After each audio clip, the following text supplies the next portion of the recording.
Bom, pessoal, vamos começar a falar sobre a autoria desse que é o primeiro livro dos pós-exílicos, o primeiro dos profetas pós-exílicos que você vai estudar aqui, que nós vamos estudar, ok? Quem escreveu esse livro, é claro que nós temos uma opção, a primeira opção óbvia, né, que é o Ageu. Nós temos muitíssimas evidências dentro do próprio texto mesmo e da própria tradição que diz que essa autoria é realmente de um homem, um certo homem chamado Ageu, de um profeta que foi levantado por volta de 520 a.C. Esse nome Ageu, ele aparece 9 vezes na obra, então isso já diz muito a respeito da autoria. Quando ele aparece como esse mensageiro do Senhor, trazendo a mensagem que compõe todo o livro.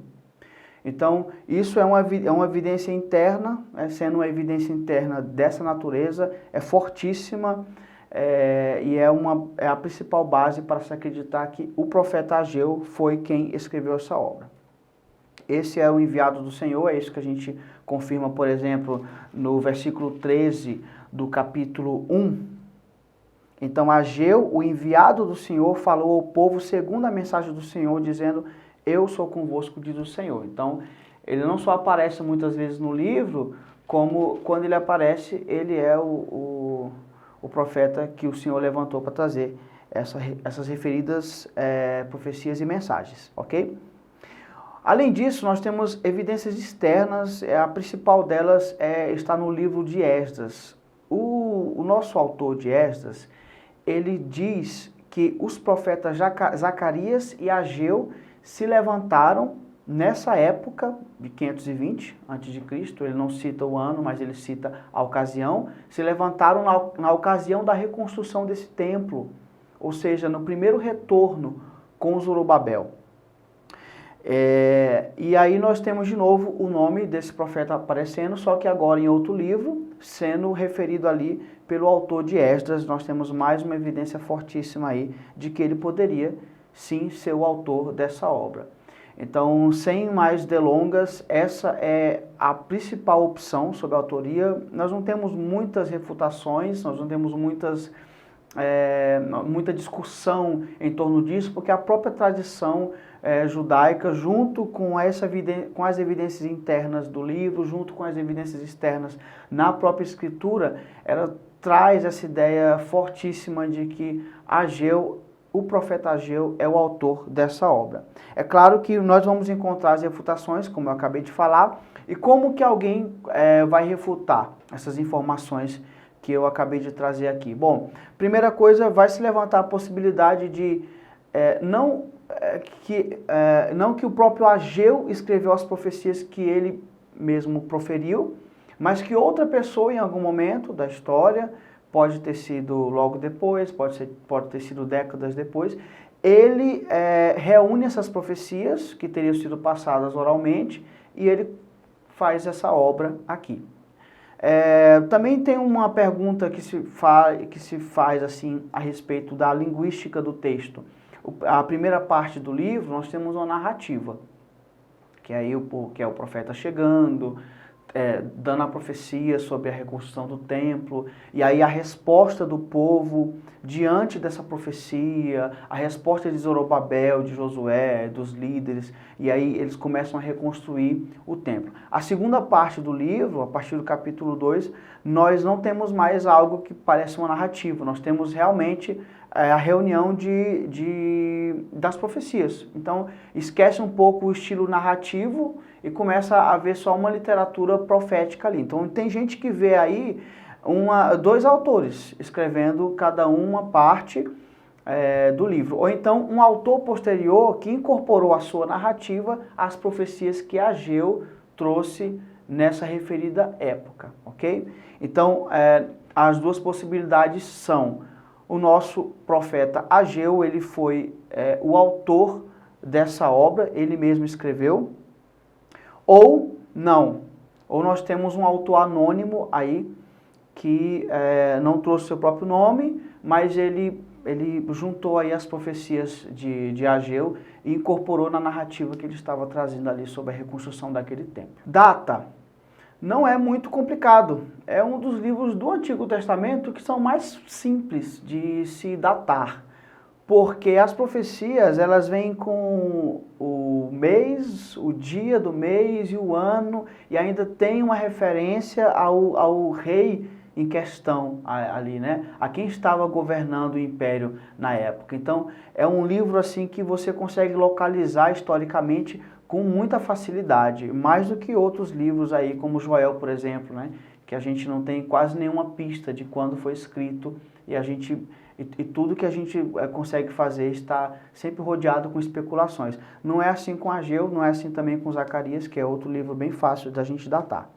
Bom, as profecias, elas trazem essa data, né? E por essas datas que são trazidas aqui, por exemplo, capítulo 1, do versículo 1, fala que no segundo ano do rei Dario, no sexto mês, no primeiro dia do mês, veio a palavra do Senhor. O que é isso aí? Isso corresponderia ao mês de agosto.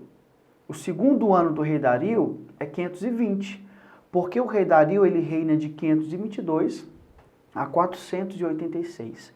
Então, o segundo reinado dele seria 520 a.C. E esse sexto mês iria corresponder no nosso calendário a agosto. A última profecia que Ageu vai trazer, que nós temos aqui datada no próprio livro, será no 9º dia do 4º mês, isto é, dezembro. E ainda é o mesmo ano, é no segundo ano do reinado de Dario. Então, esse profeta, ele profetizou de agosto a dezembro, uma atividade profética de mais ou menos 4 meses aí, no ano de 520 a.C. Então, essa é a primeira coisa que nos ajuda a sustentar e defender uma data. É bem simples e está bem claro para a gente. Se Ageu ele foi o autor, então, desse livro, esse Ageu profetizando em 520 a.C., a data que costuma se dar a esse livro é a seguinte, 522 a 520. Ah, por que 522 se estamos falando aqui que ele profetizou em 520? Porque quando estamos falando sobre datas de antes de Cristo, podem haver sim margem de erro, ok? Então a gente abre uma janela histórica para procurar evitar erros, ok? Não tem problema você dizer que pode ser que o livro tenha sido escrito em 519, já que não necessariamente o profeta acabou de profetizar e vai lá escrever o livro. Às vezes ele profetizou e ele escreveu no ano seguinte, ele registrou essas profecias no ano seguinte, por exemplo, ou ele registrou assim que o templo estava quase sendo concluído. Agora ele não, se foi Ageu que escreveu, ele não demorou muito não, porque aparentemente esse Ageu, e a gente vai conversar sobre isso mais no histórico, ele era já um homem idoso. Então não demora muito assim para ele, sendo o autor, registrar as suas profecias. Então a janela histórica dada para a autoria de Ageu, profeta, normalmente é 522 a 520. Pode ser 519 também, sem problemas. Agora, se nós acreditamos que é um autor anônimo que incorporou as profecias de Ageu na sua narrativa, então a janela obviamente vai se estender. Nós temos uma janela histórica que vai de 522 a 500 a.C. É o que normalmente se defende aí, caso Ageu não seja o autor dessa obra. Se nós falarmos do destino, para onde essa obra foi escrita?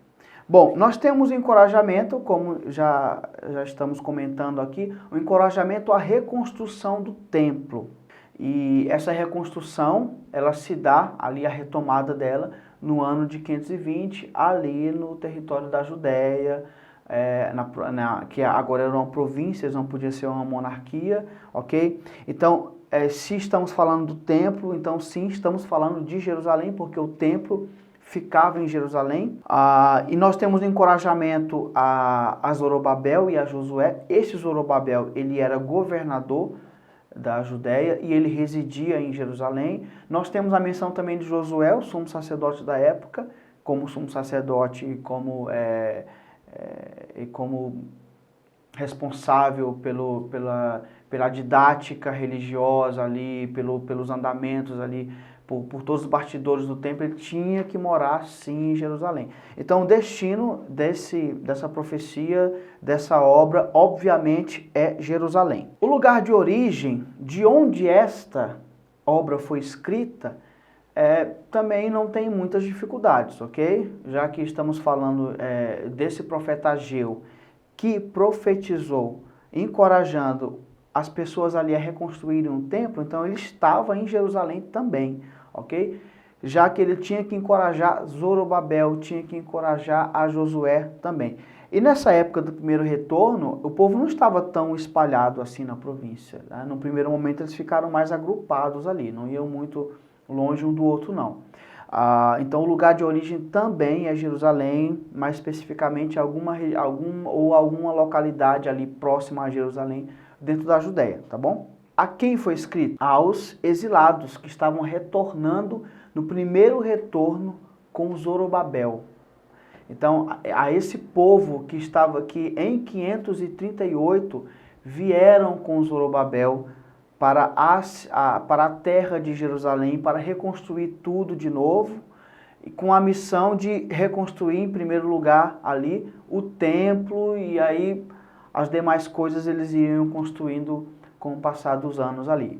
Essa obra foi escrita para eles porque nós temos aqui uma exortação para que eles realmente reconstruam um templo, que aparentemente aqui, não vamos comentar muito sobre isso agora, mas estava paralisado. Então essa obra foi escrita para aquela geração, para gerações seguintes, com certeza, mas em primeira instância para o povo que retornou com Zorobabel em 538 a.C. ali, que estava na Judéia. A literatura que está à nossa frente é uma literatura profética que contém narrativa, parte dela é claramente uma narrativa ali, principalmente não. O capítulo 1 é uma narrativa, o profeta não só traz a profecia ali em questão, mas ele fala quando que ele profetizou e ele diz a reação das pessoas após ele haver profetizado, diz como que o povo estava ali enquanto a profecia estava sendo dada, qual a situação ali do povo, nós temos muitas pistas disso. Então, é uma literatura profética que contém narrativa, contém também muitas características da própria poesia hebraica, obviamente. Então, em muitos momentos é possível identificar um paralelismo, por exemplo, no 1:6, no 1:9 a 11. O que é o paralelismo, pessoal? São ideias iguais ou opostas que são colocadas uma frente à outra. Dentro da poesia hebraica, você já deve ter aprendido isso, não se valoriza a rima, mas se valoriza a ideia. Então, às vezes, eles pegam uma ideia nesse paralelismo, espelha essa ideia, ou eles pegam uma ideia e colocam outras palavras que sobrepõem, põe opostos ali, nós temos repetições. Tudo isso era uma forma didática de ensinar. Isso é bem característico da poesia hebraica. É claro que nós temos aqui todas essas características nessa obra aqui, ok?